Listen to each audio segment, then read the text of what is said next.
প্রিয় বন্ধুরা, বিয়ে কথাটা শুনলেই সবার মনে আকুলি পিকুলি করে। সেই আকুলি পিকুলি মন নিয়েই চলেন দেখে আসি আজ একটা বিয়ে, যে বিয়েতে বরকনের থেকেও কনের বোন বেশি সাজে। দেখে মনে হয় তারা বলবে, সর তুই বয়, আগে আমি বিয়ে করি পরে তুই করিস। এই বিয়ে বাড়িতে হরেক রকমের খাবার থাকে, যা বরকনে বাদে সবাই খেতে পারে।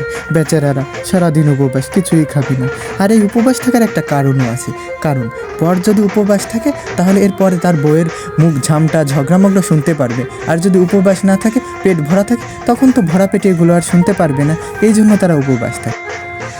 বিয়ের আরেকটা রীতি হলো মালা বদল। এই মালা বদল কেন করানো হয় জানেন? না জেনে থাকলে আমি বলি, শোনেন। কারণ বর কনে একে অপরকে 3বার মালা পরায়, গুনে গুনে দেখবেন 3বার।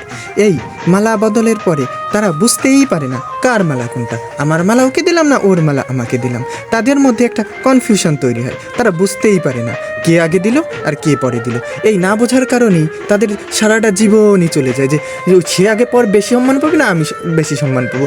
এই দুটো কারণ তারা কনফিউশন থাকে, এবং এই কারণে তারা একে অপরকে সবসময় সমান অধিকার এবং সমান ভালোবাসা, সমান সব কিছু দিয়ে থাকে। এটাই হচ্ছে মালা বদলের সঠিক নিয়ম। বিয়ের আরেকটা নিয়ম হচ্ছে কি জানেন? যেটা হচ্ছে সিঁদুরদান। এই সিঁদুরদান করে কেন জানেন?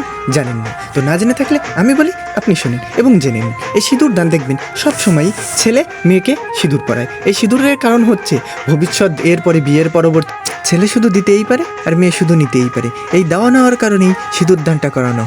প্রিয় বন্ধুরা, বিয়ের অন্য সকল রীতি নিয়ে অন্য বিয়ের অনুষ্ঠানে বা অন্য বিয়েতে আপনাদের সাথে অন্য কথা বলবো। এবং আমাদের এই চ্যানেলটাকে, প্রিয় বন্ধুরা, যদি আমাদের এই চ্যানেলটা ভালো লাগে এবং আমাদের ভিডিও ভালো লাগে, আপনারা কমেন্ট করবেন। যে কমেন্ট পারেন, যার মনে যা আসে, খারাপ ভালো যে কোনো, আপনারা গালিও দিতে পারেন। এখানে একদম পুরো সম্পূর্ণ ফ্রি। আপনারা গালি দিলেও আমরা কিচ্ছু মনে করব না।